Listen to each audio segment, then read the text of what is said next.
Ce podcast est destiné uniquement aux investisseurs et distributeurs professionnels.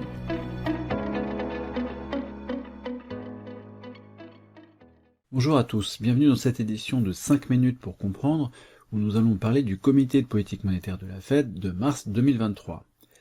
Avant de commencer, rappelons le contexte qui prévalait au moment de ce conseil de politique monétaire. Les statistiques de janvier, publiées tout au long du mois de février, ont surpris très positivement. Le rapport sur l'emploi de janvier a été très bon, de même que les chiffres de consommation. Ici, on peut penser que la météo exceptionnellement favorable de janvier, l'anomalie de température a été très élevée, a un peu faussé la donne, alors que la tendance était plutôt à la dégradation en fin d'année 2022.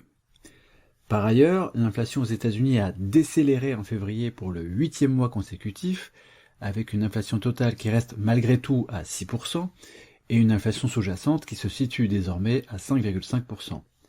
Ces chiffres meilleurs que prévus et l'inflation qui reste élevée avaient amené Jérôme Powell à indiquer devant le Congrès les 7 et 8 mars que les taux directeurs resteraient plus élevés plus longtemps.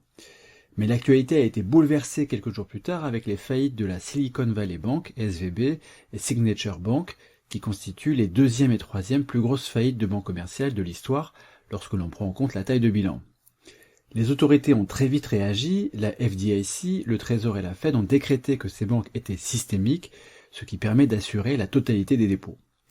En plus de cela, la Fed a mis sur pied le programme BTFP, Bank Term Funding Program, capable de prêter aux institutions qui connaîtraient des difficultés en prenant en collatéral certains actifs, non pas à leur valeur de marché, mais à leur valeur faciale. Le bilan de la Fed a d'ailleurs augmenté de 300 milliards en une semaine, ce qui n'était pas arrivé depuis mars-avril 2020. En bref, le contexte faisait qu'il était légitime de s'interroger sur la volonté de la Fed de poursuivre son cycle de hausse de taux directeur.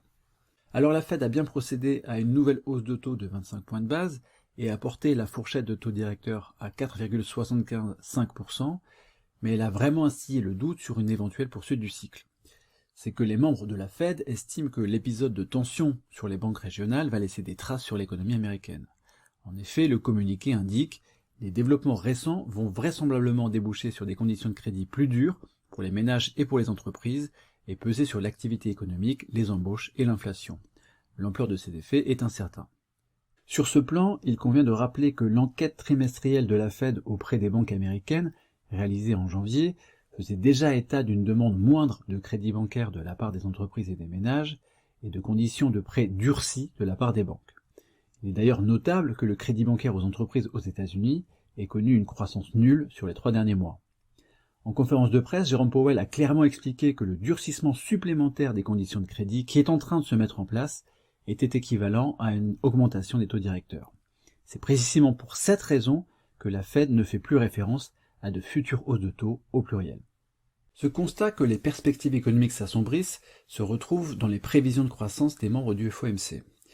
La prévision de croissance pour 2023 a ainsi été revue à la baisse à plus 0,4%, en prenant en compte une croissance de 3,2% sur le premier trimestre en variation trimestrielle annualisée, comme indiqué par le modèle NOCAS de la Fed Atlanta. L'activité devrait donc baisser légèrement sur le reste de l'année. En creux, cela suggère que les membres du FOMC anticipent une récession légère dans les prochains mois.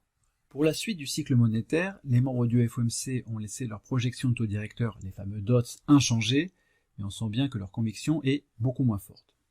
Jérôme Powell a d'ailleurs indiqué qu'un statu quo avait été envisagé pour ce comité, et en conférence de presse, les questions-réponses ont davantage porté sur d'éventuelles futures baisses de taux directeurs, plutôt que sur d'éventuelles futures hausses de taux directeurs.